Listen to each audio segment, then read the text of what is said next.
বিসমিল্লাহির রহমানির রহিম।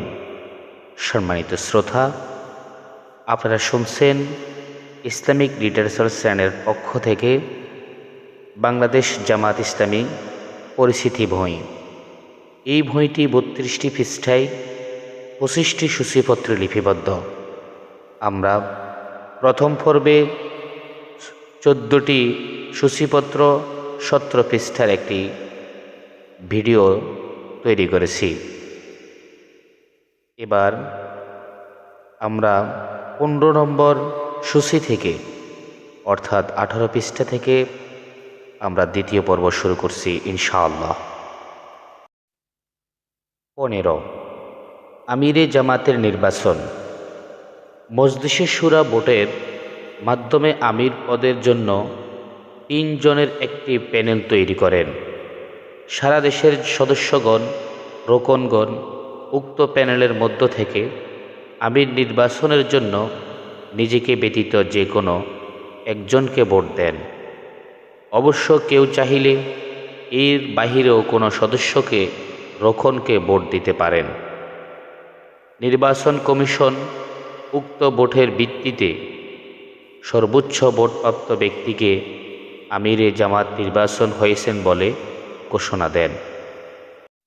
১৬ সমস্যার সমাধানে জামাত।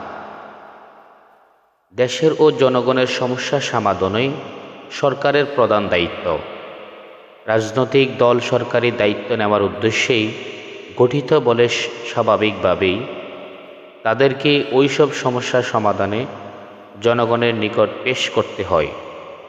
কিন্তু দুঃখের বিষয়, যে সমস্যাগুলির বিজ্ঞানসম্মত সমাধানের জন্য বলিষ্ঠ চিন্তা ও বাস্তব কর্মসূচি পেশ না করে রাজনৈতিক দলের পক্ষ থেকে এমন সব সস্তা স্লোগান দেওয়া হয় যাতে ভাব প্রবণতার বন্যায় জনগণকে ভাসিয়ে ক্ষমতা দখল করা যায়।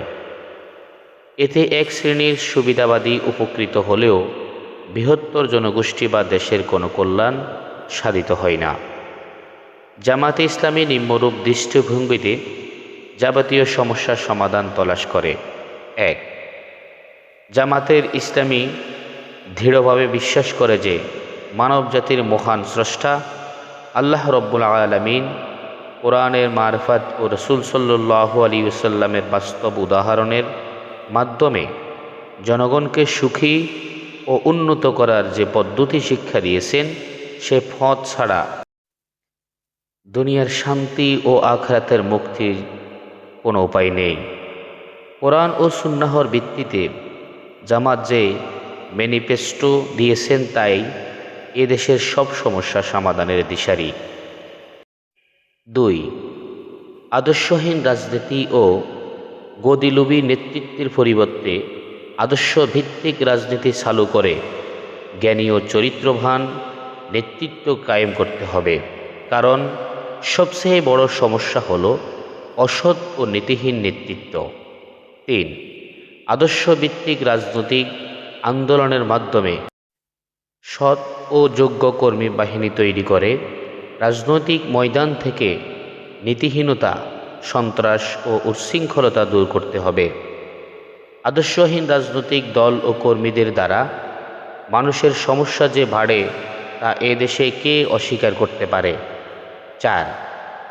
কোনো দল দেশের সমস্যা কি সমাধান পেশ করেছে তা দলের ম্যানিফেস্টো থেকে জানা যায়। অবশ্য ম্যানিফেস্টোই চূড়ান্ত কথা নয়, ক্ষমতায় গিয়ে দলের নেতৃবৃন্দের ভূমিকা ও কার্যাবলী বিচার্য বিষয়।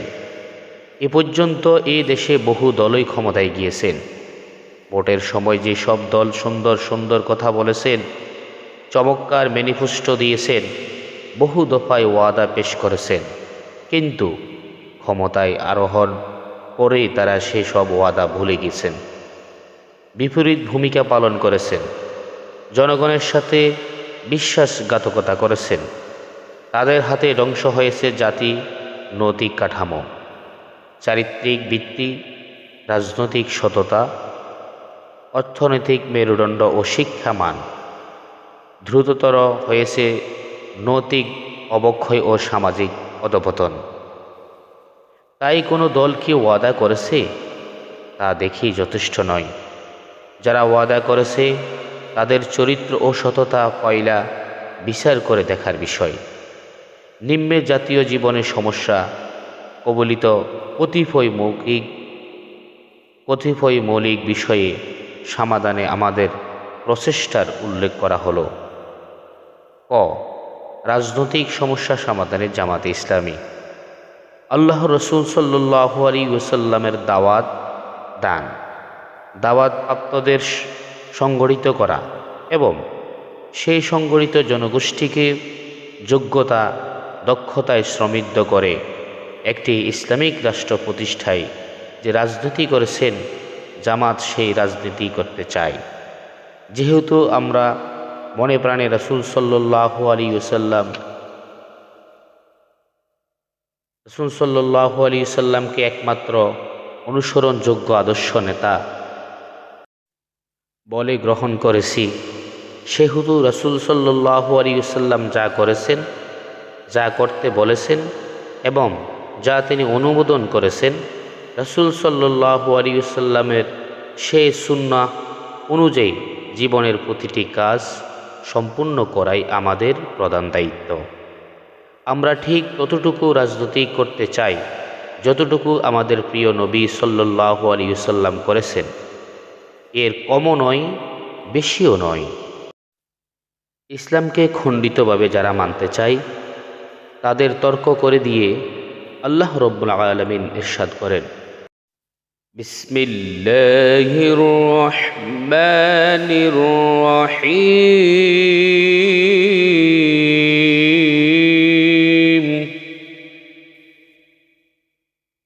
আফাতুমিনুনা বিবা'দিল কিতাবি ওয়া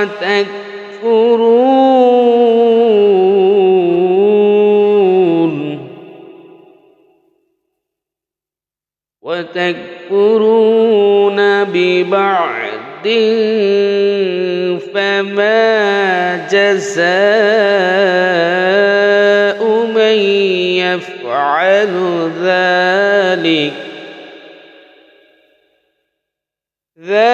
ذلك منكم إلا خزي في الحياة الدنيا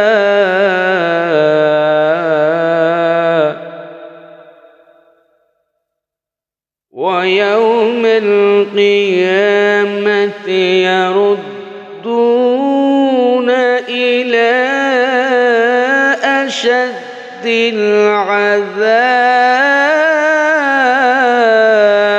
العذاب وما الله بغافل عما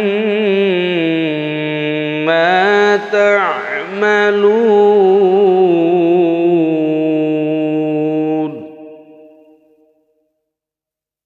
أولئك الذين اشتروا الحياة الدنيا بالآخرة فما يخفف عنهم العذاب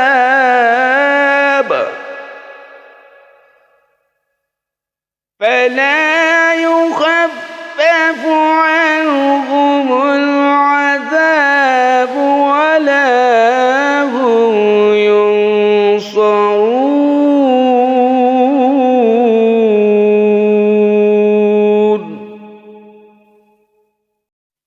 ইরশাদ হচ্ছে, তবে কি তোমরা কোরআনের কিছু অংশ বিশ্বাস করো আর কিছু অংশ অবিশ্বাস করো? যারা এমনটি করে পার্থিব জীবনে দুর্গতি ছাড়া আর কিছুই পাবে না। কিয়ামতের দিন তাদেরকে কঠিনতম শাস্তির দিকে ফিরিয়ে দেওয়া হবে। আল্লাহ তোমাদের খোঁজ খবর রাখেন না? এমন নয়। এরাই পরকালের বিনিময়ে ইহকালকে খরিদ করে নিয়েছে, অতএব এদের শাস্তি কিছু মাত্র লাঘব করা হবে না এবং আল্লাহ পাক দাও থেকে বাঁচার মতো এরা কোনো সাহায্য পাবে না। সূরা আল বাকারা ৮৫ নম্বর আয়াতের কিছু অংশ থেকে ৮৬ নম্বর আয়াত পর্যন্ত। দিনকে খণ্ডিত করলে বিনিময়ে যে দুনিয়া আখিরাতের দুর্গতির শিকারের পরিণত হতে পারে সে কথা এখানে স্পষ্টভাবে জানিয়ে দেওয়া হয়েছে। কিন্তু আমরা সংখ্যাগরিষ্ঠ মুসলিম হওয়ার পরেও জাতিগতভাবে এখনও জীবনের সর্বস্তরে ইসলামকে পরিপূর্ণভাবে মেনে চলতে পারছি না।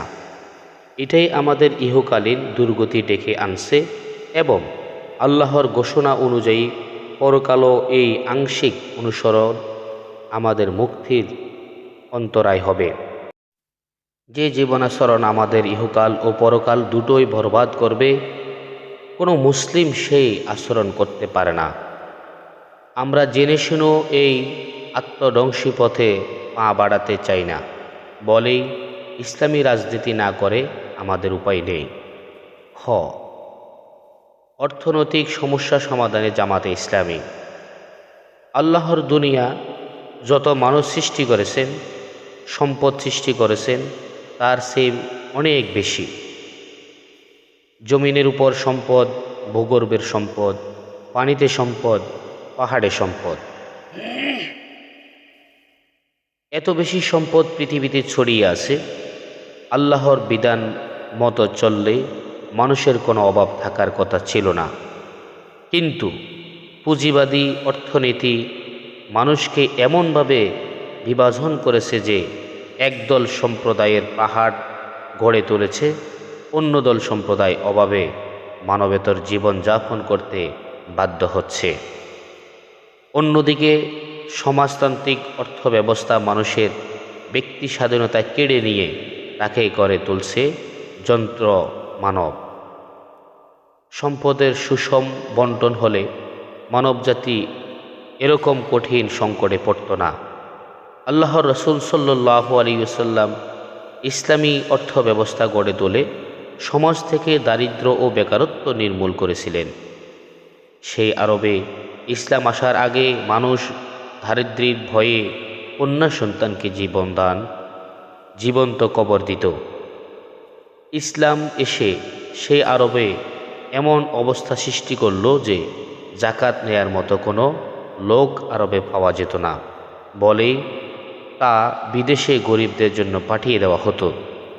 জাকাত মূলত ধনী সম্পদে গরিবদের হক নির্দিষ্ট করে দিয়েছে। এদেশে যে সম্পদ আছে, যদি পরিপূর্ণভাবে ইসলামী অর্থনীতি এখানে চালু করা যায় এবং সুষ্ঠুভাবে জাকাত সংগ্রহ ও বন্টন করা যায়, তাহলে অচিরেই এই দেশ থেকেই দারিদ্র্য দূর করে দেওয়া সম্ভব। জামাতে ইসলামী এ দেশে ইসলামী অর্থনীতি চালু করে সমাজ থেকে দারিদ্র্য নির্মূল করতে চায়। গ, শিক্ষা ব্যবস্থা সংস্কারে জামাতে ইসলামী। আমরা বলি শিক্ষাই জাতির মেরুদণ্ড, কিন্তু এই শিক্ষা যদি সুশিক্ষা না হয় তাহলে তার পরিণতি হয় ভয়াবহ ও মারাত্মক। শিক্ষা যদি যোগ্যতা অর্জনের পাশাপাশি সততা অর্জন করতে না শেখায় তাহলে মানবতা বিপর্যয় হয়। তাই নৈতিকতা বিবর্জিত ধর্মহীন শিক্ষার বদলে চাই নৈতিকতা সমৃদ্ধ সুশিক্ষা। সেই শিক্ষায় থাকবে নীতি ও নৈতিকতার বাঁধন, থাকবে মানুষের প্রতি দায়বদ্ধতা বোধ ও বিশ্বাস। ইংরেজ প্রবর্তিত গোলামী যুগের শিক্ষার পরিবর্তে স্বাধীন দেশে উপযোগী ইসলামী শিক্ষা পরিবর্তনের জন্য জামাতের রয়েছে নিজস্ব শিক্ষানীতি। এই শিক্ষা একজন ইঞ্জিনিয়ারকে বানাবে নীতিবান ইঞ্জিনিয়ার, একজন ডাক্তারকে বানাবে দরদি সেবক, একজন বিচারককে বানাবে পক্ষপাতিত্বমূলক ন্যায় বিচারক। এটাই ইসলামী শিক্ষানীতির বৈশিষ্ট্য। কিন্তু এর পরিপূর্ণ সুফল পেতে হলে রাষ্ট্রীয় শিক্ষানীতিকে ঢেলে সাজাতে হবে এর আলোকে। আর এজন্য চাই সর্বস্তরে জনসাধারণের সচেতনতা, সম্পৃক্ততা ও ব্যাপক গণ আন্দোলন। ঘ, সাংস্কৃতিক অগ্রসরের মোকাবেলায় জামাতে ইসলামী। অপসাংস্কৃতিক আজকে দুনিয়াব্যাপী মুসলিমদের ঈমান আকীদা ধ্বংস করার জন্য উঠে পড়ে লেগেছে। নগ্নতা ও অশ্লীলতার প্রসার গঠিয়ে বিষিয়ে তুলেছে সমাজ। এ শৈলাভ রুখতে না পারলে তা কেবল আমাদের ঈমান আকীদাই ধ্বংস করবে না, আমাদের পরবর্তী বংশধরদেরকে ইসলামের পথ থেকে দূরে সরিয়ে নেবে। তাই আল্লাহ রসুল সাল্লাল্লাহু আলাইহি ওয়াসাল্লামের দেখানো পথে এক্ষেত্রে কার্যকর ভূমিকা রাখা সময়ের দাবি। আমরা জানি আল্লাহ রসুল সাল্লাল্লাহু আলাইহি ওয়াসাল্লাম অধপতিত একটি সমাজে আগমন করেছিলেন। রাসূলুল্লাহ সাল্লাল্লাহু আলাইহি ওয়াসাল্লামের আদর্শ গ্রহণ করার পর সেই সমাজের মানুষগুলি হয়ে উঠেছিলেন পৃথিবীর জন্য অনুকরণীয় আদর্শ। পাশবিকতার স্থান দখল করেছিল মানবিকতা, অসভ্যতা পরিবর্তিত হয়েছিল পবিত্রতায়। যে মানুষ একদিন অন্যের জীবন নিত, সেই মানুষ অন্যের জন্য জীবন দিতেও প্রস্তুত হয়ে গিয়েছিল। আর এই পরিবর্তন এসেছিল ইসলামের অনুক্রম সংস্কৃতি চর্চার মধ্য দিয়ে। অপসংস্কৃতির ধারকরা বাগান বানান বৃক্ষের ঘৃণার ও হিংসার, আর ইসলামী সাংস্কৃতিক ধারকরা বাগান বানান মার্জিত রুচি, সম্প্রীতি ও সদাচরণের। জামাত সাংস্কৃতিক ইসলামী ধারায় পৃষ্ঠপোষকতা করেছে ও নারীর অধিকার রক্ষায় জামাত ইসলামী। ইতিহাস সাক্ষী, ইসলাম ছাড়া আর কোনো ধর্মই ও সমাজ নারীকে পরিপূর্ণ মর্যাদা দিতে ব্যর্থ হয়েছে। নারী ও পুরুষকে মর্যাদা দিয়ে আল্লাহ রাব্বুল আলামিন ঘোষণা করেছেন, বিসমিল্লাহির রহমানির রহিম, হুন্না লিবাসুল লাকুম ওয়া আনতুম লিবাসুল লাহুন্না। এরশাদ হচ্ছে, তারা তোমাদের আবরণ আর তোমরা তাদের আবরণ। সূরা আল বাকারা 187 নম্বর আয়াত। নারীর অধিকার আদায়ের জন্য আজ দেশে দেশে আন্দোলন হচ্ছে, কিন্তু ইসলাম নারীর প্রাপ্য সম্মান, মর্যাদা ও অধিকার নিশ্চিত করার ঘোষণা দিয়েছে যখন নারীকে মানুষ বলে গণ্য করা হতো না। পবিত্র কুরআনুল কারীমে মহান আল্লাহ রাব্বুল আলামিন নারীদের মিরাসি অধিকার নিয়ে তাদের নামে আলাদা সূরা অবতীর্ণ করে ক্ষান্ত হননি। কোরআনের বিভিন্ন জায়গায় নারীর ন্যায়সঙ্গত অধিকার নিয়ে বহু আয়াত নাজিল করেছেন। নারী পুরুষের ন্যায়সঙ্গত অধিকার নিশ্চিত করে মহান আল্লাহ রাব্বুল আলামিন পরিষ্কার করে জানিয়ে দিয়েছেন, বিসমিল্লাহির রহমানির রহিম, ওয়ালাহুন্না মিথলুল্লাযী আলাইহিন্না বিল মা'রুফ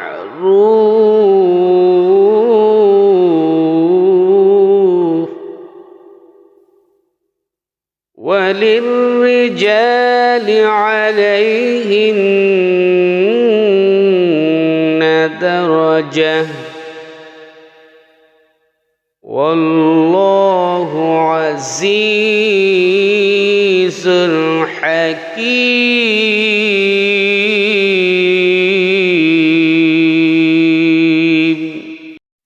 নারীদের জন্য ঠিক তেমনি ন্যায়সঙ্গত অধিকার আছে যেমন পুরুষদের অধিকার আছে তাদের উপর।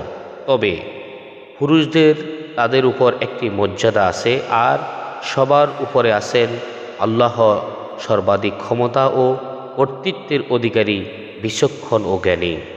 সূরা আল বাকারা 228 নম্বর আয়াত। ইসলাম প্রচার ও প্রতিষ্ঠা কাজ নারী পুরুষ সবার জন্যই পরশ। রাসূলুল্লাহ সাল্লাল্লাহু আলাইহি সাল্লামের যুগের নারীগণ এই ক্ষেত্রে উজ্জ্বল দৃষ্টান্ত হয়ে আছেন। তারা সর্বশক্তি দিয়ে দ্বীনের প্রচার করেছেন, যুদ্ধ তৎপরতায় অংশগ্রহণ করেছেন, প্রথম ইসলাম গ্রহণকারী মর্যাদা লাভ করেছেন। আল্লাহ রসুল সাল্লাল্লাহু আলাইহি ওয়াসাল্লাম তার বাণীর মাধ্যমে নারীকে দিয়েছেন অন্যান্য মর্যাদা। মহান আল্লাহ রব্বুল আলামিন ও আল্লাহ রসুল সাল্লাল্লাহু আলাইহি সাল্লামের পরে মায়ের মর্যাদা নির্দিষ্ট করে দিয়েছিলেন ইসলাম। নারীর সাম্য ও সতীত্ব রক্ষা করা, নারীর অর্থনৈতিক ও সামাজিক নিরাপত্তা বিধানে ইসলামের চাইতে কার্যকর ব্যবস্থা আর কোথাও নেই। কিন্তু অজ্ঞতা ও অসচেতনতার কারণে আমাদের সমাজে নারীরা ইসলাম প্রদত্ত অধিকার থেকে অধিকাংশ ক্ষেত্রে বঞ্চিত। শুধু বঞ্চিত নয়, আমাদের দেশে নারীরা আজ ব্যাপকভাবে নির্যাতনেরও শিকার, বিশেষ করে নিম্নবিত্তি ও বিত্তহীন স্তরে।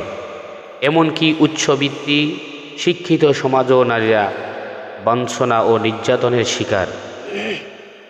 এর প্রধান কারণ ইসলাম প্রদত্ত নারীর অধিকার দেওয়ার ব্যাপারে ব্যক্তি, সমাজ ও রাষ্ট্র সর্বতোভাবে সচেতন ও সচেষ্ট নয়।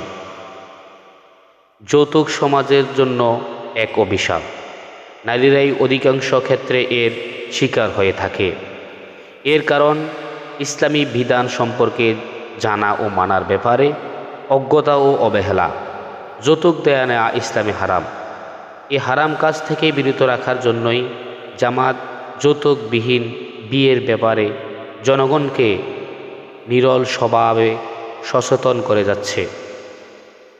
নারী অধিকারের নামে নারীকে পুণ্যের পরিণত করা, পুরুষের প্রতিপক্ষ করে তোলা বা এক ঘরেও অসহায় করে তোলা ইসলামের কাম্য নয়। এজন্যই অর্থনৈতিকভাবে নারীকে স্বাবলম্বী করে তোলার জন্য ইসলামের যে উদার নীতি রয়েছে তার বাস্তবায়নে জামাত আন্তরিক। নারীর নিজস্ব সম্পদ, মোহরানা বাবদ আয়, পিতা ও স্বামীর সম্পত্তিতে তার অধিকার নিশ্চিত করা গেলে নারীর সামাজিক মর্যাদাকে আমরা সম্মানজনক পর্যায়ে নিয়ে যেতে পারব। জামাত নারীর এসব অধিকার আদায়ে সর্বোত্তক প্রচেষ্টা চালিয়ে যাচ্ছে। মোট কথা, কোরআন ও হাদিসের বর্ণিত নারীর মর্যাদা ও সমুদয় অধিকার প্রতিষ্ঠায় জামাত ইসলামী সর্বোত্তভাবে কাজ করে যাচ্ছে। পাশ্চাত্য সমাজে ভোগবাদ নারীকে আজ পূর্ণ পরিণত করছে। যেখানে পরিবার প্রথা ভেঙে তছনছ হয়ে যাচ্ছে, তথাকথিত প্রগতিশীলতা নারীকে পরিণত করছে ভোগের সামগ্রীতে। নারীর সামাজিক নিরাপত্তা অনিশ্চিত হয়ে পড়েছে। বিবাহ বিচ্ছেদ বাড়ছে আশঙ্কাজনক হারে। নারী হয়ে পড়েছে অসহায় ও একঘরে। এ অবস্থা থেকে পরিত্রাণ পেতে হলে পুরুষের পাশাপাশি নারীকেও আজ এগিয়ে আসতে হবে। ইসলাম ও প্রদত্ত নারী অধিকার আদায়ের দাবিতে তাদের সংঘবদ্ধ হতে হবে। নারী ও পুরুষের পরস্পরের শত্রু নয়, বরং পরিপূরক ও সহায়ক। এই বোধ সকলের মধ্যে জাগরিত করা এবং নারী পুরুষের মিলিত প্রচেষ্টার মাধ্যমে একটি কল্যাণময় সমাজ ও সভ্যতা গড়ে তোলা সম্ভব বলে জামাত দৃঢ়ভাবে বিশ্বাস করে। অন্যান্য ধর্ম সম্প্রদায় অধিকার রক্ষা। জামাতে ইসলামী ইসলাম কল্যাণ রাষ্ট্র হলে অন্যান্য ধর্মাবলম্বীদের সাথে কেমন আচরণ করা হবে এ নিয়ে অন্যান্য ধর্মাবলম্বী ভাইয়ের প্রশ্ন থাকতে পারে। কিন্তু তারা যদি ইসলামের ইতিহাস পড়েন তাহলে এমন এক চিত্র দেখতে পাবে যা তাদের চোখকে শীতল ও হৃদয়কে শান্তিতে ভরে দেবে। রাসূলুল্লাহ সাল্লাল্লাহু আলাইহি ওয়াসাল্লামের পথে কাটা দিত যে অমুসলিম বুড়ি, তাকেই সেবা দিয়ে সুস্থ করে তুলেছিলেন আল্লাহর রসুল সাল্লাল্লাহু আলাইহি ওয়াসাল্লাম। জামাত তারই আদর্শ অনুসরণ করার পরিকল্পনা ও কর্মসূচি প্রণয়ন করেছে। অন্যান্য ধর্মাবলম্বীদের বিপদে তাদের পাশে দাঁড়ানো জামাতের ধর্মীয় দায়িত্ব। ইসলামের ধর্মীয় নীতিমালা কি হবে তা বুঝতে গিয়ে আল কোরআনে সূরা আল কাফিরুনে বলা হয়েছে, বিসমিল্লাহির রহমানির রহিম লাকুম দীনুকুম ওয়ালিয়া দীন।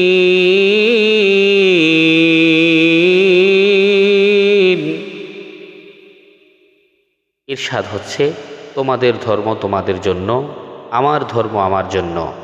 সূরা আল কাফিরুন 6 নম্বর আয়াত। অর্থাৎ ধর্ম পালনের ব্যাপারে কোনো জোর জবরদস্তি নেই। ইসলামী কল্যাণ রাষ্ট্রের প্রত্যেকটি তার নিজ নিজ ধর্ম অবাধে পালন করার পূর্ণ অধিকার পাবে, যেমন পেয়েছিল রাসূলুল্লাহ সাল্লাল্লাহু আলাইহি সাল্লামের জামানায়। ঠিক তেমনিভাবে ধর্ম বর্ণ নির্বিশেষে সকলের জানমালের পূর্ণ নিরাপত্তা দেওয়ার দায়িত্ব ইসলামী কল্যাণ রাষ্ট্রে। স্বাধীনভাবে তারা ধর্মকর্ম করতে পারবে, ব্যবসা বাণিজ্য করতে পারবে, জীবনের প্রত্যেকটি কাজ তারা তাদের মতোই করতে পারবে। বাংলাদেশে যত হিন্দু, বৌদ্ধ, খ্রিস্টান ও অন্যান্য ধর্মীয় সম্প্রদায় আছে, তাদের সবাই যাতে নিজ নিজ ধর্ম যথাযথভাবে পালন করতে পারে, সেই পরিবেশ রক্ষা করা জামায়াতে ইসলামীর অন্যতম নীতি। কোরআন ও হাদিসে অন্যান্য ধর্মাবলম্বীদের স্বার্থ অধিকার রক্ষা যত বিধান আছে, জামায়াতে ইসলামী তা পরিপূর্ণভাবে পালন করতে চায়। জামায়াতে ইসলামী যে লক্ষ্যে দেশের সকল নাগরিককে সুসংগঠিত করতে চায়, যাতে ধর্ম বর্ণ নির্বিশেষে সকলের ন্যায়সঙ্গতভাবে কল্যাণের অধিকারী হতে পারে। আমাদের প্রিয় নবী সাল্লাল্লাহু আলাইহি ওয়াসাল্লাম বলেছেন, যে পড়শিকে অভুক্ত রেখে পেট পুরে খায়, সে আমার উম্মতের অন্তর্ভুক্ত নয়। এ প্রতিবেশী মুসলিম বা অন্য ধর্মাবলম্বী যে হোক, সে মুসলিমের সেবা ও সাহায্য পাওয়ার হকদার। এটাই আমাদের ধর্মীয় নীতি ও জামাতের আদর্শ। আর এই নীতি আদর্শ প্রতিষ্ঠার কাজে সামিল হবার জন্য জামাতে রয়েছে নিজস্ব সহযোগী সদস্য প্রোগ্রাম, যা পূরণ করে অন্য ধর্মাবলম্বীরাও জামাতে যোগ দিতে পারে। সামাজিক কল্যাণ নিশ্চিত করার কাজে ধর্ম বর্ণের বিভেদ ভুলে সবাই এগিয়ে এলে বাংলাদেশকে একটি আদর্শ কল্যাণ রাষ্ট্র বানানোর সময়ের ব্যাপার মাত্র। 17 ইসলামী কল্যাণ রাষ্ট্রের সুফল। ইসলামী কল্যাণ রাষ্ট্র প্রতিষ্ঠা হলেই কেবল সকল সমস্যার স্থায়ী সমাধান সম্ভব। এ ধরনের রাষ্ট্রই তার সকল নাগরিকের নিরাপত্তা ও কল্যাণ নিশ্চিত করে। আল্লাহ তাআলার সৃষ্টি সূর্যের আলো, বাতাস, আগুন, পানি থেকে যেমনি ধর্ম বর্ণ গোত্র সকল মানুষ কল্যাণ লাভ করে, তেমনি আল্লাহ তাআলার দেয়া ইসলামী জীবন বিধান থেকেও সকল মানুষ কল্যাণ লাভ করবেই। এটাই ইসলামের বৈশিষ্ট্য। কোরআন কেবল মুসলিমের কল্যাণের জন্য আসেনি, এসেছে বিশ্ব মানবতার কল্যাণের জন্য। মুসলিমরা রাসূল সাল্লাল্লাহু আলাইহি ওয়াসাল্লামের উম্মত হলেও তাকে কেবল মুসলিমদের কল্যাণের দায়িত্ব দিয়ে পাঠানো হয়নি, বরং তাকে বলা হয় রাহমাতুল লিল আলামিন, মানে বিশ্ব জগতের জন্য তিনি রহমত স্বরূপ। আল্লাহর দ্বীনের আলো সবার জন্যই কল্যাণের বার্তাবাহক। যিনি বা যারা এই সব যতটুকু পালন করবেন, তার সুফল ও ততটুকু পাবেন। ইসলামী আইন যেখানে যতটা কার্যকর হবে, সেখানে তার ততটা কল্যাণধারা প্রকাশ পাবে। ব্যক্তি, সমাজ, রাষ্ট্র সবার জন্যই এই নীতি সমভাবে প্রযোজ্য। সমাজের প্রতিটি ক্ষেত্রে ইসলামের বিধান পূর্ণাঙ্গভাবে প্রতিষ্ঠিত হলে সমাজ ও রাষ্ট্র শান্তি, স্থিতিশীলতা ও নিরাপত্তা পূর্ণভাবে নিশ্চিত পাবে। পবিত্র কোরআনুল কারীমে মহান রব ইরশাদ করেছেন, বিসমিল্লাহির রহমানির রহিম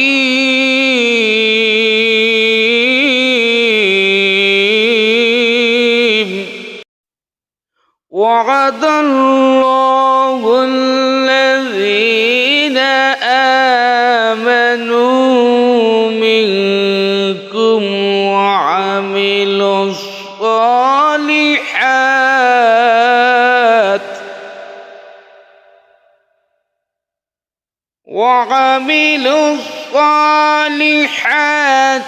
ليستخلفنهم في الأرض كما استخلف الذين من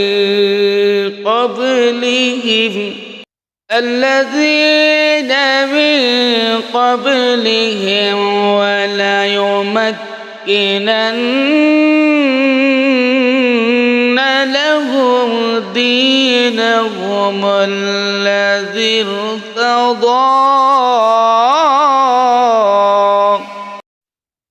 الذي ارتضى لهم وليبدلنهم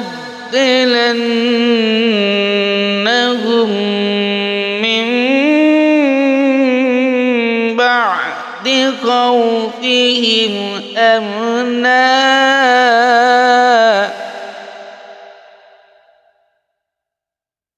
يعبدونني لا يشركون بي شيئا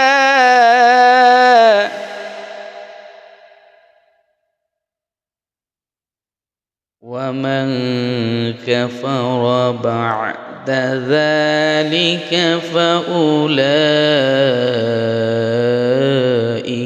هم الفاسقون ইরশাদ হচ্ছে, আল্লাহ প্রতিশ্রুতি দিয়েছেন, তোমাদের মধ্য থেকে যারা ঈমান আনবে ও সৎ কাজ করবে তাদেরকে তিনি অবশ্যই পৃথিবীতে ঠিক তেমনিভাবে খেলাফত দান করবেন যেমন তাদের পূর্বে অতিক্রম নেক লোকদেরকে দান করেছিলেন, এবং অবশ্যই তাদের জন্য তাদের দ্বীনকে মজবুত ভিত্তিতে প্রতিষ্ঠিত করে দেবেন, যাকে আল্লাহ তাদের জন্য পছন্দ করেছেন, এবং নিশ্চিতই তাদের বর্তমান ভয়ভীতির অবস্থাকে নিরাপত্তায় পরিবর্তিত করে দেবেন। সূরা আন-নূর 55 নম্বর আয়াত। আল্লাহ রব্বুল আলামিন আরও বলেন, বিসমিল্লাহির রহমানির রহিম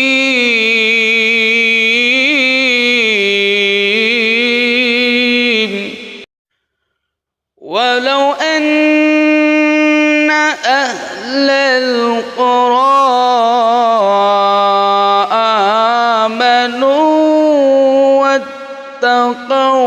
لفتحنا عليهم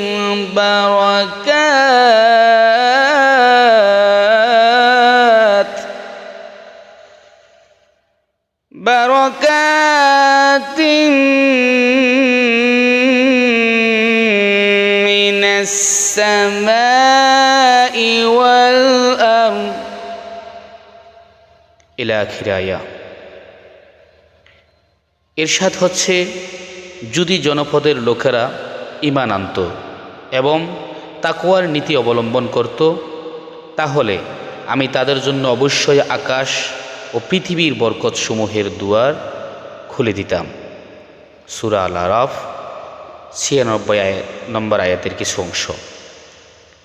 জামায়াতে ইসলামী কল্যাণের এই ধারাকে সমাজ ও রাষ্ট্র পর্যন্ত বিস্তৃত করতে চাই। প্রতিটি নাগরিকের দৌড় গোড়ায় পুষে দিতে চাই। 18 জামায়াতে ইসলামীর বৈশিষ্ট্য। যেহেতু মানব জীবনের সব সমস্যা কোরআন ও সুন্নাহর আলোকে সমাধান করাই জামায়াতের লক্ষ্য, ব্যক্তি জীবনে যাদের মন মগজ ও চরিত্র ইসলাম অনুযায়ী গঠিত, একমাত্র তাদের নেতৃত্বই এই কাজ সম্ভব বলে জামাতের বিশ্বাস।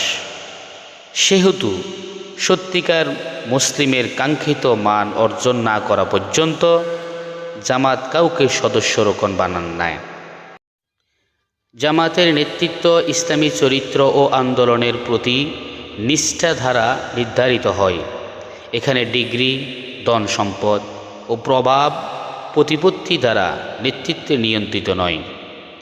জামাতের নেতৃত্বের কোনো কোন্দল বা প্রতিযোগিতা কখনো ছিল না, এখনও নেই।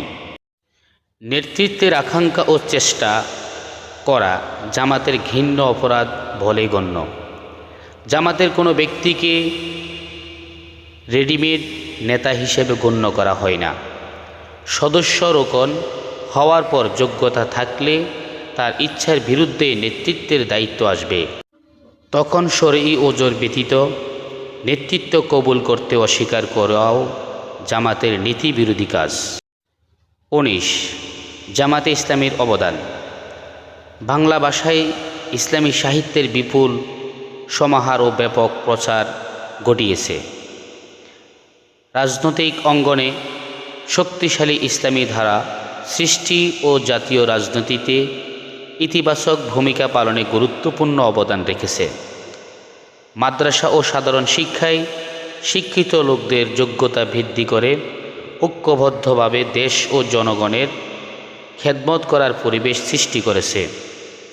একদল নিষ্ঠাবান, সৎ ও যোগ্য লোক তৈরি করেছে এবং সততা ও স্বচ্ছতার দৃষ্টান্ত স্থাপন করে যাচ্ছে।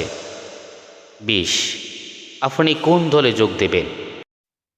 আপনি নিশ্চয়ই নিজের ও সন্তান সন্ততির কল্যাণ চান। দেশ ও জাতির কল্যাণ ছাড়া কি সেই কল্যাণ সম্ভব? তাহলে দেশে কি ঘটেছে, কারা দেশকে কোন দিকে নিয়ে যাচ্ছে, এ বিষয়ে নির্লিপ্ত থাকা কি উচিত? নিজের স্বার্থে আপনাকে দেশ সম্পর্কে সজাগ দৃষ্টি রাখতে হবে। দেশে যেসব রাজনৈতিক দল আছে, আপনার ভবিষ্যৎ ভালো মন্দ এদের কার্যাবলীর উপর নির্ভরশীল। কি করে আপনি নিরপেক্ষ থাকতে পারেন? সরাসরি রাজনীতির ময়দানে না এলেও কোনটা ভালো আর কোনটা মন্দ তুলনা করে দেখতে হবে। নির্বাচনের সময় শেষ পর্যন্ত কোনো একটি দলকে অবশ্যই সমর্থন করবেন। আপনি রাজনীতি করতে না চাইলেও রাজনীতির ফলাফল আপনাকে পেতেই হবে। তাই সবাইকে জানুন এবং কোনটা ভালো আর কোনটা মন্দ তা তুলনা করে বাছাই করে নিন। এ বিষয়ে চুপ থাকা আত্মহত্যার শামিল। রাজনৈতিক ময়দানে নিরপেক্ষ থাকা সম্ভব নয়। ২১ কোন পথ আপনার পছন্দ? ময়দানে যারা রাজনীতি করেছেন তাদের মত ও পথ এক নয়। দেশের ক্ষমতা তাদের মধ্যেই কারো হাতে যাবে। তাই কারা কিভাবে ক্ষমতায় যেতে চায় তা বুঝতে হবে। কোন পথে দেশের কল্যাণ ও পরকালীন মুক্তি তা চিন্তা করতে হবে। হাঙ্গামা ও শক্তির মহড়া দেখে এমন কোনো দলকে ক্ষমতায় যেতে দেবেন না যারা সরকার গঠনের জন্য ক্ষমতা জোর করে কেড়ে নিতে চায়। রাজনৈতিক ময়দানকে এরাই যুদ্ধক্ষেত্রে বানিয়ে রেখেছে।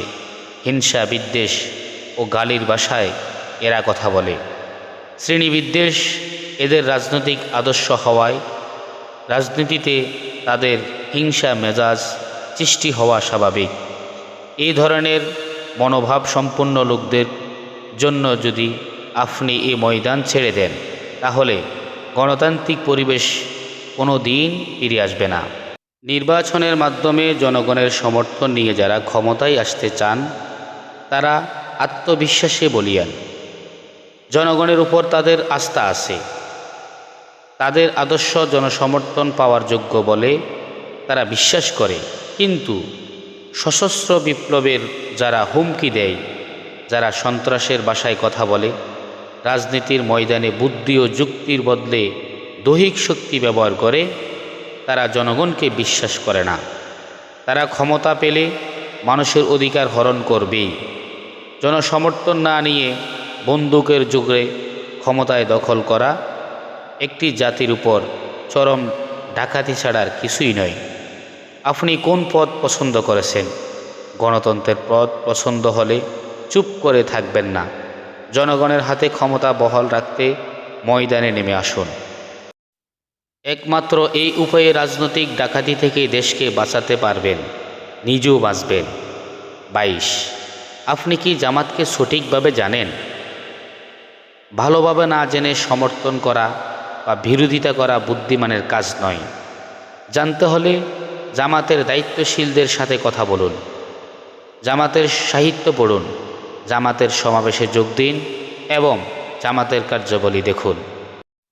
যারা ইসলামী জীবন বিধানে বিশ্বাসী নয় তাদের প্রোপাগান্ডা ও বিরোধিতা শুনে জামাত সম্পর্কে কোনো নেতিবাচক ধারণা করলে জামাতের প্রতি চরম অবিচার হবে।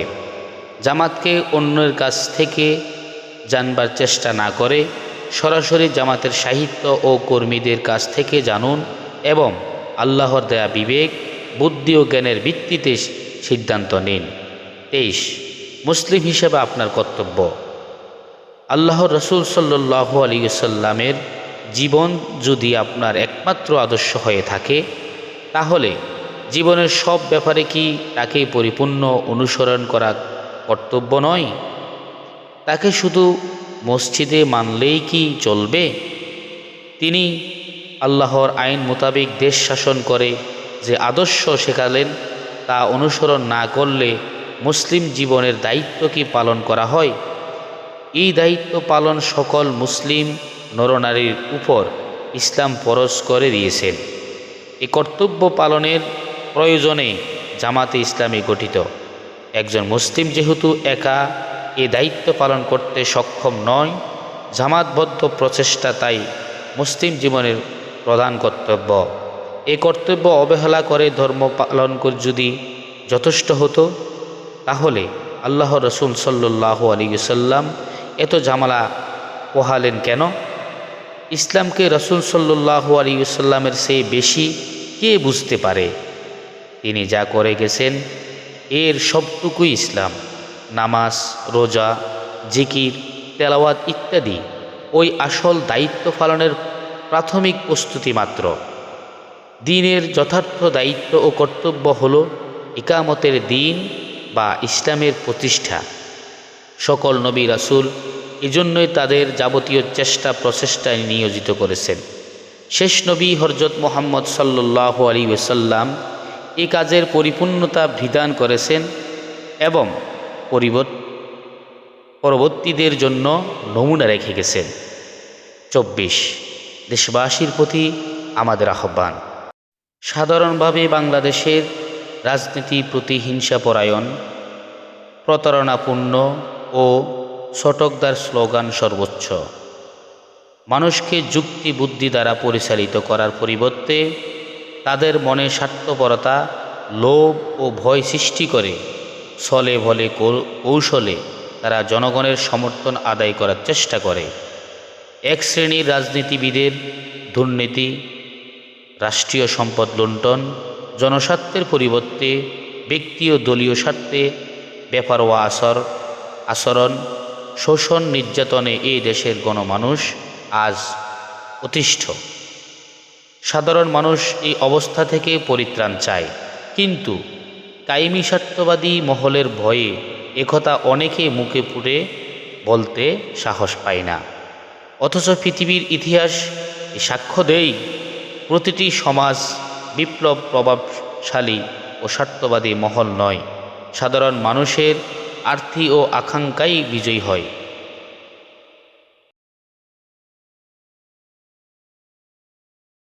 সভ্যতা যখন সংকটাপন্ন হয়ে পড়ে তখন আল্লাহই বিপন্ন মানুষের মুক্তির জন্য নতুন শক্তি জন্ম দেন। বাংলাদেশের রাজনীতিতে বাংলাদেশের জামাতে ইসলামী তেমনি এক আশার আলোকবর্তিকা। আমরা আমাদের ঈমান আকিদার হেফাজত করতে চাই যে ইসলামী অর্থনীতি চালু করে আল্লাহ রসুল সাল্লাল্লাহু আলাইহি ওয়াসাল্লাম গরিব, দুঃখী, অভাবী মানুষের মুখে হাসি ফুটিয়ে তুলেছিলেন। সেই অর্থনীতি চালু করে এদেশের গরিব ও অভাবী মানুষের মুখে হাসি ফুটাতে চাই। আরবের পঙ্কিল সমাজের অপসংস্কৃতির বেড়াজাল ছিন্ন করে সেই পবিত্র সংস্কৃতির পল্লুধারা প্রবাহিত করলেন মুহাম্মদ সাল্লাল্লাহু আলাইহি ওয়াসাল্লাম। আমরা সেই পবিত্র সংস্কৃতি দিয়েই এ দেশের মানুষের দুঃখ গুটিয়ে দিতে চাই, যে রাজনীতি প্রতিহিংসার বদলে রক্তপাতহীনভাবে মক্কা বিজয় ও শত্রুকে নিরাপত্তা দিয়ে বুকে জড়িয়ে ধরা শিক্ষা দেয় যে রাজনীতি দিয়ে কল্যাণকর ইসলামী রাষ্ট্র এ দেশের জনগণকে উপহার দিতে চায়। বিগত নির্বাচনগুলোতে ক্রমবর্ধমান হারে জামাতের সমর্থন বৃদ্ধি এবং প্রতি বছর লক্ষ লক্ষ লোকের জামায়াতে যোগদান, জামাত কর্মীদের আত্মত্যাগ ও জনগণের পক্ষে দৃঢ় অবস্থান আমাদের আশান্বিত করেছে। জামাতকে বাদ দিয়ে বাংলাদেশের রাজনীতি এখন কল্পনাই করা যায় না। সচেতন দেশবাসীর কাছে তাই আমাদের আবেদন, আসুন ইসলামের আলো রঙিয়ে তুলি নিজের জীবন, আমাদের সমাজ, সংসার, রাষ্ট্রকে গড়ে তুলি ইসলামের আলোয়। প্রতারক, ধর্মবিমুখ ও সুবিধাবাদী রাজনীতিকে প্রত্যাখ্যান করে দুনিয়ার কল্যাণ ও আখিরাতের মুক্তির জন্য সাধ্য অনুযায়ী সকলে ঐক্যবদ্ধভাবে এগিয়ে যায়। এমন একটি কল্যাণ রাষ্ট্র গড়ে তুলি যেখানে জাতি, ধর্ম, বর্ণ নির্বিশেষে সবাই জানমালের নিরাপত্তা সহ সুখে শান্তিতে বসবাস করতে পারি। আর এই কল্যাণ রাষ্ট্র গড়ে তোলার জন্য নিজে জামাতে ইসলামী যোগদান করি এবং অন্যকেও জামাতে যোগদান করার জন্য উদ্বুদ্ধ করি। আল্লাহ আমাদের সকল নেক মাকসুদ পূর্ণ করুন, আমিন। প্রসিস, জামাতে ইসলামীতে যোগ দিতে হলে জামাতের সাথে যোগাযোগ করুন, জামাত অফিসে দেখা করুন অথবা নিকটবর্তী কোনো জামাত কর্মীর সাথে যোগাযোগ করুন অথবা অফিসের ঠিকানায় চিঠি লিখুন। সহযোগী সদস্য পূরণ এবং সেই অনুযায়ী যথাসাধ্য কাজ করুন। জামাতের বৈঠকে নিয়মিত যোগ দিন, কর্মীরূপে গড়ে উঠুন। যোগ্যতার সাথে দ্বীনের দায়িত্ব পালন করতে হলে সদস্য রোকন হওয়ার চেষ্টা করুন। সত্যিকার মুসলিম হিসাবে গড়ে উঠবার জন্য জামাতের সংগঠন আপনাকে প্রয়োজনীয় সহযোগিতা ও অনুকূল্য দানে প্রস্তুত। সম্মানিত শ্রোতাবৃন্দ, আপনাদের কাছে যদি আমার এই চ্যানেলের ভিডিওগুলো ভালো লেগে থাকে, নিজের প্রয়োজন মনে করেন এবং অন্যকে দ্বীনি দাওয়াত পৌঁছানোর নিয়তে ভিডিওটি সর্বোচ্চ শেয়ার করুন, চ্যানেলটি সাবস্ক্রাইব করে সাথে থাকুন। ধন্যবাদ। আসসালামু আলাইকুম।